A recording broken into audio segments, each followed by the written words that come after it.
Salut à tous. Bon, ben aujourd'hui on s'en va dans les Pyrénées ariégeoises. Donc ici on est à Tarascon-sur-Ariège déjà. Et donc on va faire l'étang de l'Hers, on va monter sur des villages comme Massat, Guerre, Saint-Giron. Voilà, on va prendre des petits cols, quelques virlots, mais surtout de très beaux panoramas. Voilà, allez, on y va.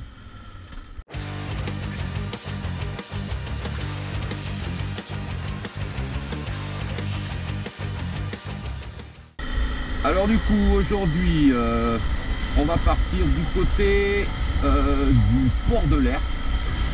Un petit lac là-bas magnifique. On va prendre la vallée du Vic de Sceaux, redescendre sur Massat. Si vous continuez tout droit, vous allez au pas de la case. Bon, ça, il n'y a aucun intérêt. Hein. Donc nous, c'est par ici qu'on s'en va. Voilà.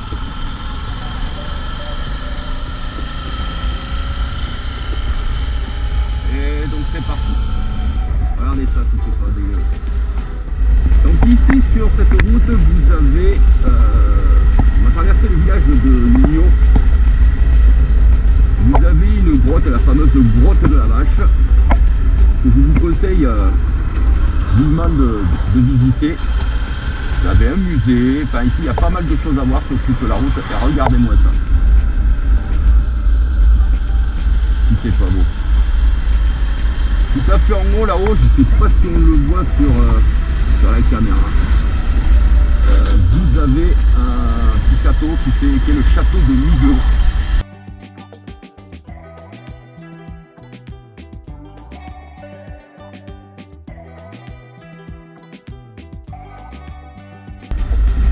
Il y a un moment que j'ai pas fait de vidéo, c'était un peu compliqué. Donc on reprend un petit peu à tourner. On verra combien de temps je mets à monter parce que ben voilà, pas mal de travail. Hein. Donc ce ne sera pas un gros rythme. Bon, alors autant dans les plaines de la Haute-Garonne, tout ça, ou du côté de l'Aude, on n'était pas loin des 30 degrés. Autant ici, quand vous arrivez, ça chute fortement. Hein. Quand on monte cette route, voilà, vous venez de le voir. Bon, on évite de bombarder parce que dans tous les virages tu rencontres voilà, des vélos, des gars qui te coupent les virages en face aussi. La route est sympa à faire, mais tu bombarderas pas quoi. Et si tu bombardes, c'est dangereux pour tout le monde. Donc c'est la route à prendre tranquille. Et en même temps, elle s'apprécie de cette manière. Alors vous voyez, c'est pas large. Et comme on est en plein été, on conseille de faire attention. Parce qu'en face, vous allez vous retrouver aussi avec les camping-cars. Oh putain, c'est marrant.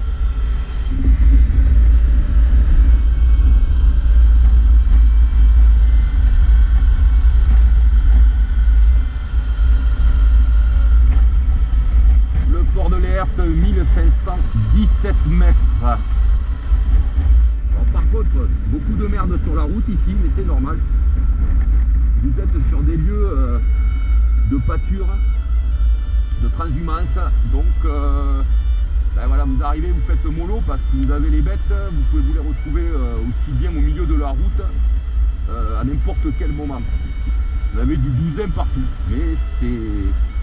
Voilà, vous êtes en pleine nature, hein, c'est normal. Et en même temps, c'est ça qui entretient la montagne.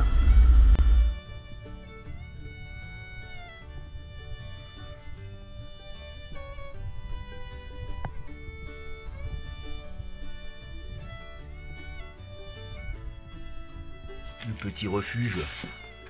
Ah, c'est... Avec la cheminée.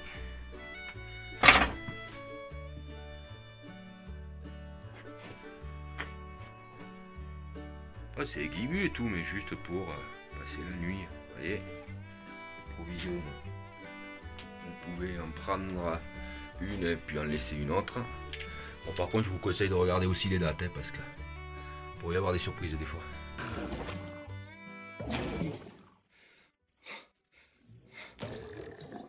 Tu peux passer ta nuit dans le refuge, tranquille, au petit matin. Tu sors, et voilà. Ah, moi ça. Pas mal, hein. Après la petite pause, c'est reparti.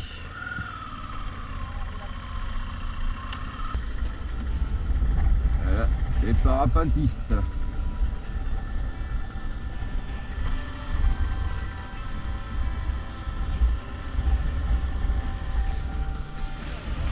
Ah, ce que je vous disais, vous voyez, les vaches sont en totale liberté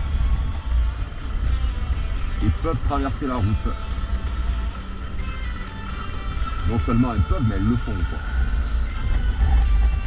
Si c'est pas beau. Ah, t'as même pas envie d'aller vite quand tu y vas. Voilà. Bon, j'exagère un peu, par contre, moi, mais je sais pas, t'es tellement bien là. Donc on arrive en contrebas au lac. Et de quoi vous désaltérer ici, si c'est ouvert, évidemment. Il n'y a pas de restriction. Et vous pouvez vous promener tout autour du lac.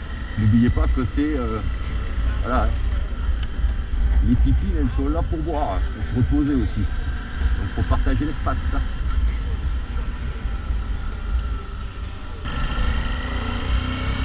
Alors étant plein été, évidemment, c'est gavé. Et vous venez à mi-saison ici, c'est superbe. Enfin, c'est toujours superbe, mais il y a moins de monde. En redescendant, vous avez plein de petits hameaux, de petites baraques comme ça, sur tout le long du chemin. C'est vraiment super beau. Certaines qui sont abandonnées, d'autres par contre, ça y est, sont très bien entretenues. Avec le petit ruisseau en contrebas. Sérieux. Ça fait partie, je pense, d'une des plus jolies routes qu'on a pu faire jusqu'à présent. Vraiment, c'est un vrai coup de cœur ici. Regardez-moi toutes ces maisons accrochées à la montagne. Hein.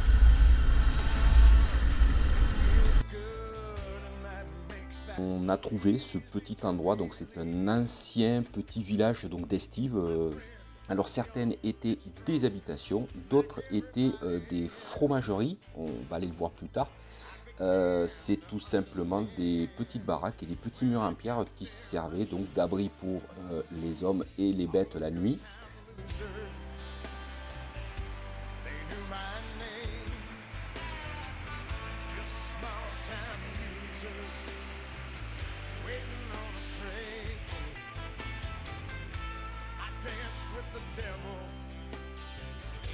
Alors sur le site, on y trouve des maisons d'habitation, mais comme ceci, là on a des fromageries. Alors ces petites cabanes en pierre étaient tout simplement là pour entreposer les fromages que faisaient les bergers sur place pendant l'été.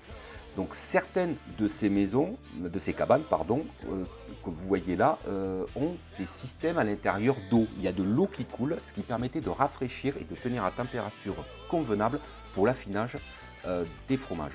L'eau était également récupérée pour abreuver les bêtes, voire même les hommes, parce que c'est de l'eau qui est tout à fait potable, quoi. Pas bête le système, hein.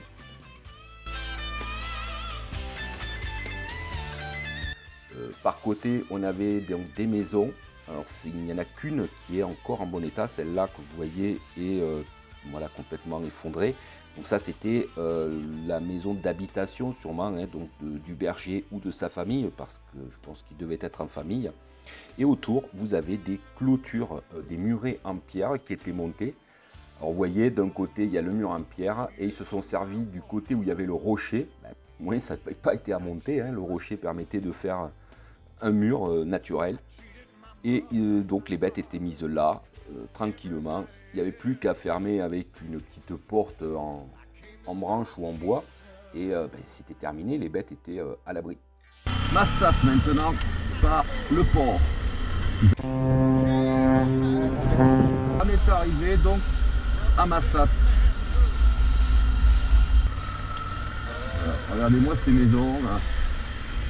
On a vraiment l'impression d'être remonté dans le temps, là, vous voyez.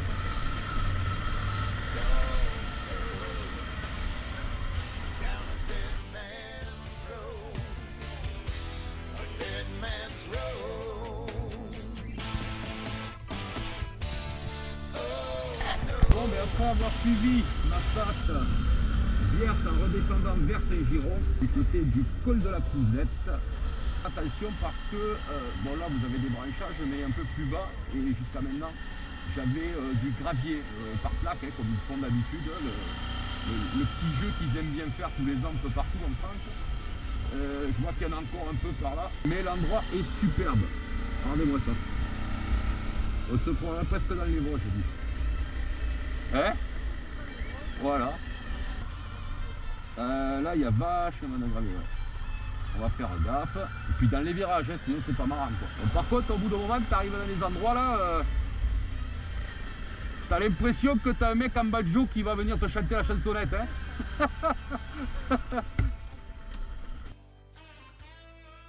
Après cette petite pause que nous avons fait, nous redescendons du côté de Castelnau-d'Urban. Pour ceux qui ont vu les vidéos précédentes, c'est un petit village sur lequel je m'étais arrêté déjà, où on avait filmé vite fait un petit monument. Donc cet endroit était également un haut lieu de résistance des guerrilleros espagnols. Et donc bon, on fera une vidéo, je pense, un jour exclusivement là-dessus. On redescend tranquillement dans notre petite vallée et on vous dit à bientôt. Allez, salut!